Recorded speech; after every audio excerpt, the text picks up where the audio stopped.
どうもこんばんは。ロックンクローラーズです。今週も週刊 RC クローラーをやっていこうと思います。今週はね、水曜日に収録をしています。ちょっとスケジュールの関係でね、木曜日が、忙しいので、やっているんですが、記事数こんぐらいしかなくて、非常に少ないですね。前回の、この記事、週刊 RC クローラー20回目か、公開してからね。ということで、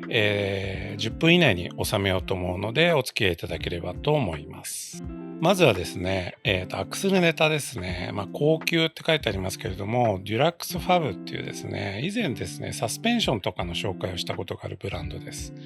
SS デュラックスアクスルっていうもの、なんかバージョン2って書いてありますけど、以前からですね、このデュラックスファブはですね、アクスルいろんなパターン出してます。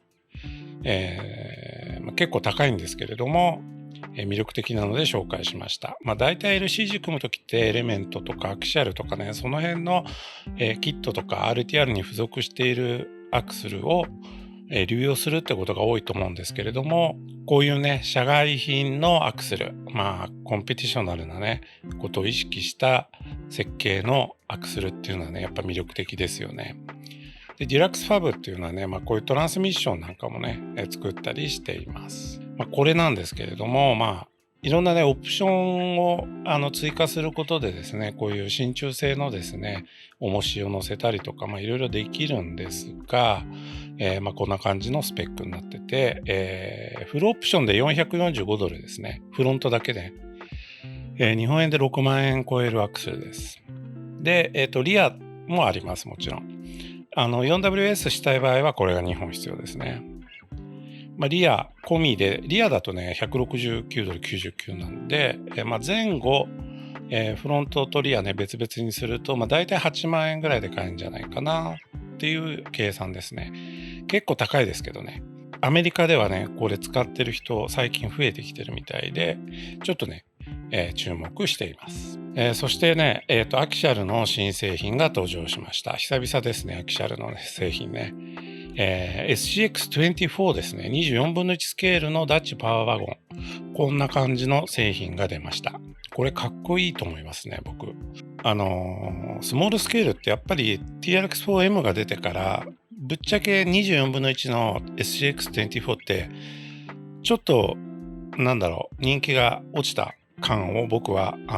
いろんなね、ネットとかね、そういうところを見ていて感じたんですけれども、やっぱサイズもね、これ TRX4M とか FCX24 とかあの辺に比べてちっちゃいんですよね。走り的にはね、これ本当にいろんなパーツが出ているんで、もう本当バケモンみたいなね、走りする SCX24 って、たまにね、SNS とかでも見ますけれども、今回の SCX24 はですね、なんかね、スケール寄りのコンセプトって感じしますよね。このパワーワゴン。ダブルキャブのパワーワゴンですね。で、ホイールベースもね、これ実はだから長いんですよ。普通のっていうかね、ラングラーとか、デッドボルトとかね、あの辺の SCX24 の、ジオメトリーとはちょっと変わっていて、ロングホイールベースでね、ボディも長いですしね。で、ちなみに、ボディは ABS 製のね、プラスチックですね。ちょっと柔らかい感じのやつ。TRX4M のボディと一緒ですね。で、こんなのが出てきていると、2色展開で、いいね、かっこいい。なんか、原点回帰って感じがして、僕はすごい好きだな、こういうのね。やっぱりね、スケールであることを、見失っちゃいけないと僕は思っているんで、こういうね、のすごくいいと思います。$159.99ってことでね、やっぱお手頃価格ですし、SCX24 はね、ほんと社外品のパーツがめちゃくちゃあるんで、カスタマイズもね、いろいろできるでしょう。いいんじゃないでしょうか。そしてこちらもね、新製品情報なんですけれども、クロス RC からですね、10分の1スケールの EMO NT4 ウニモグのボディですね。これウニモグではないんですけど、ウニモグスタイルのボディを搭載したね、10分の1マシンが出るそうです。まだ出てないです。アリーとかではなんか発売してますけれどもね。だからもう出てんのかな。OBL ホビーさんでもね、これ取り扱いを、するみたいで、入荷待ち状態みたいな感じです。クロス RC は僕もね、8分の1のね、チェロキ遊んでますけれども、非常にね、よくできていてですね、この10分の1の EMO シリーズ、これもね、多分いいんじゃないでしょうか。やっぱ8分の1ちょっと大きすぎるなって方にはね、このサイズ感いいと思います。そしてね、何気にウニモグのね、RTR ってね、ありそうでね、最近は少ないですよね。アキシャルの SCX-102 とかももうね、廃盤になってしまいましたし、タミヤの CC02 とかだとやっぱね、サイズ感的にね、ちょっと物足りないと思うんで、この辺ありなんじゃないでしょうか。このカクカクしたね、ウニモグのボディも僕は好きです。そしてね、ロッシのプロモト、ダートバイクですね、のラジコン、スケール系ダートバイクラジコンね、あれですね。あれのパーツ、オプションパーツっていうか、サードパーティー製パーツっていうのがね、各社からいろいろ出てきていて、トレアルホビーからもですね、こんなね、やばいホイール出てますね。めちゃくちゃかっこいいですね。やっぱ四輪カスタムって、もちろんね、外装パーツとかだとアクセサリーとしてね、見せるカスタムできることはあるんですけれども、足回りとかだとね、やっぱりほとんど見えなかったりするじゃないですか。でもこの二輪の場合、このパーツのね、色とかそういうカスタムって本当は自転車とかと一緒で非常にね、効果的なので面白いと思うんですよね。このハブとかもね、なんかね、自転車やってた時を思い出します。もうこれパッと見たらね、ラジコン用のパーツとかって思えないぐらいいいですよね。これはね、ロッシのプロモトがもともと作り出したね、コンセプトというか、そういうものがいいから、きっとこういうアフターパーツもね、こういうものがいろいろ出てきているってことだと思うんですけれども、トレアルホビーっていうのはね、中国のメーカーですけれども、基本的にアメリカ市場をね、対象にした、こういうね、ハイグレードなね、アフターパーツ、オプションパーツ、アップグレードパーツっていうものをね、作っているメーカーで、非常にね、いいですね。以前はね、オンラインショップで、日本とかね、他の国へ発送あんまできなかったんですけれども、現在はできます。そしてですね、なんと A メインホビーでもですね、一部製品がトレアルホビー取り扱っていますので、チェックしてみてください。そして J コンセプトから、ボディがね、いろいろ出ていますので、これ紹介したっていう記事ですね。これはね、SCX-24 用のボディですね。フォードの F250 ですね。こんなものとか、そしてね、10分の1だとフォードの F150 の、こういうピンチアウトしたようなね、絞ったようなボディ。競技車両向けのボディですよね。これが出ています。ちなみにですね、この製品ね、後ろのベッドの部分ついてなくて、このキャブのポリカの部分だけですね、製品は。後ろはね、なんか 3D プリントパーツをね、買って自分で作ってくれみたいな感じなので、バカ高くなります。なので、キャブだけで運用したい方っていうのにいいんじゃないでしょうか。合わせてですね、こちらのね、パワーマスターって書いてありますけれども、これパワーワゴンのボディですね。これもキャブ部分だけってことです。プロラインからもキャブ部分だけのね、パワーワゴンとか出てるんですけれども、やっぱ J コンってことでですね、27ドル20っていうですね、むちゃくちゃ安い価格で出ているのがまた魅力です。そしてね、先週末、ミッキーロックにね、行って遊んできました。その場でですね、BRX02 のこれ6輪バージョンなんですけれども、こっちが4輪の方ね、をお持ちのね、2人の方に、出会いまして、いろいろお話しさせていただきました。そんな感じのね、記事をですね、書いております。クロスの EMO X2 と、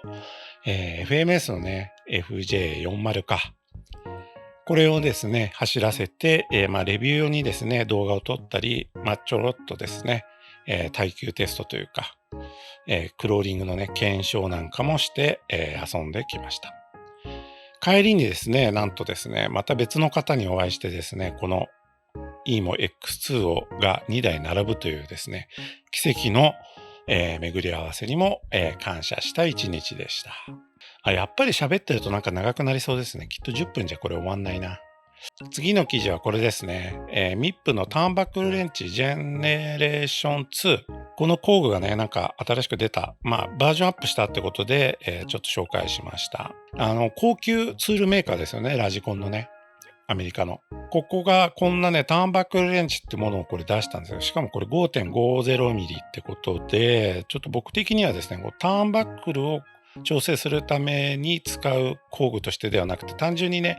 ナットをね、締めるための工具としてこれあったら便利だなと思ったんですよね。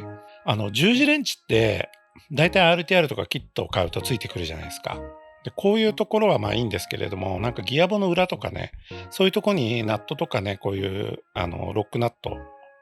使うとき、十字レンチ入らない時ってあるじゃないですか。そういう時こういうのあったら便利だなってずっと思ってたんですけど、ありました。ただですね、これ一応ターンバックル用なんで、こういうね、細かい数値の、サイズでですね、ちゃんと用意されているんですけれども、普通にですね、こういう 5.5 ミリの、ロックナットとかだったら、薄型のね、この、レンチ、スパナ。これでもいいし、こういうものがですね、Amazon でね、300円とかで売ってるんですよ。こんなのでもいいし、短いやつだったらこれとかね。これ、本物かわかんないですけど、250円でね、こんなのも売ってます。これだと 5.578、345ってね、便利ですよね。そんな感じなんですけど、やっぱこの持ち手がね、このグリップになってるこのタイプ、やっぱ使いやすいんでね、こういうのいいな。ちなみにこの MIP はですね、エレメントの、代理店をされているチーム AJ さん、アソシの代理店ですね。日本のですね。そちらがですね、MIP の代理店もされているということで、日本にですね、正規品が、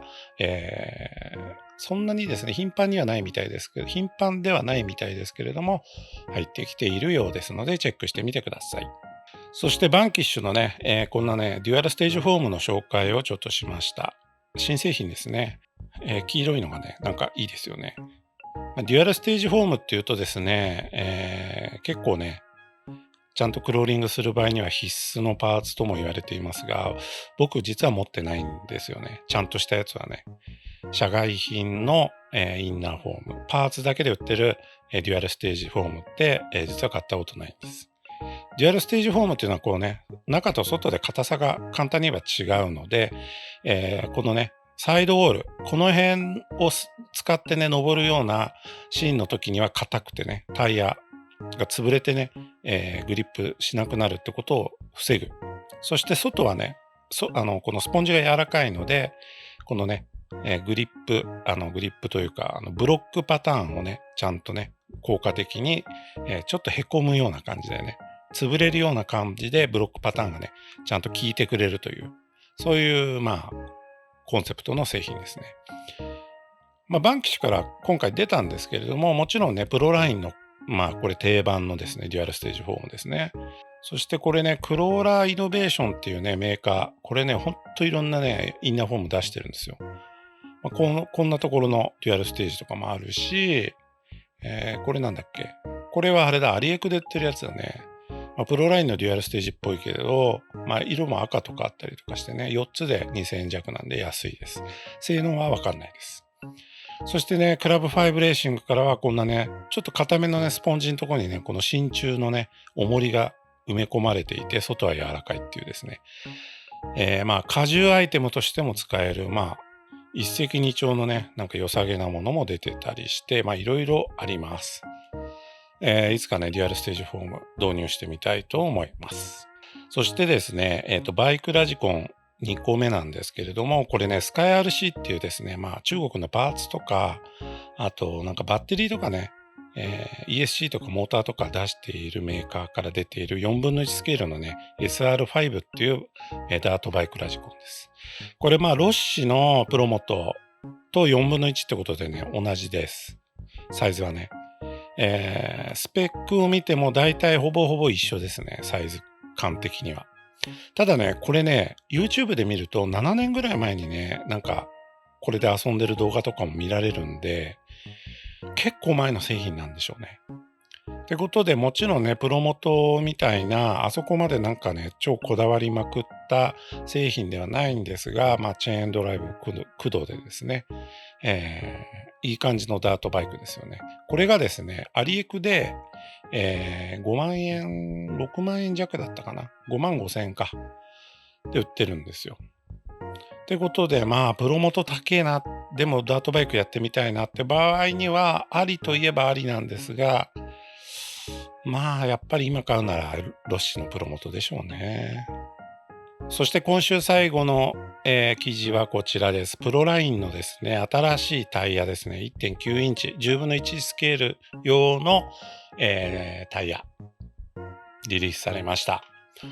プロラインのタイヤってもう定番中の定番でもう間違いないっていうね、ハイラックス、トレンチャーね、あとスケール系だとね、KMC とかね、BF グッドリッチ系のやつとかね、いろいろありますけれども、今回はですね、プロラインで初のマキシス製の、公式タイヤですね。ライセンス取得済みのタイヤ。これですね、マキシスのトレパドールっていうですね、タイヤですね。このトレパドールっていうのはこれスペイン語で、クライマー、登るクライマーですね。ロッククライマーとかのクライマーのことですね。トレパドールっていう、これもちろん実車で、販売されているタイヤです。これ実車のタイヤね。これが、再現されましたと。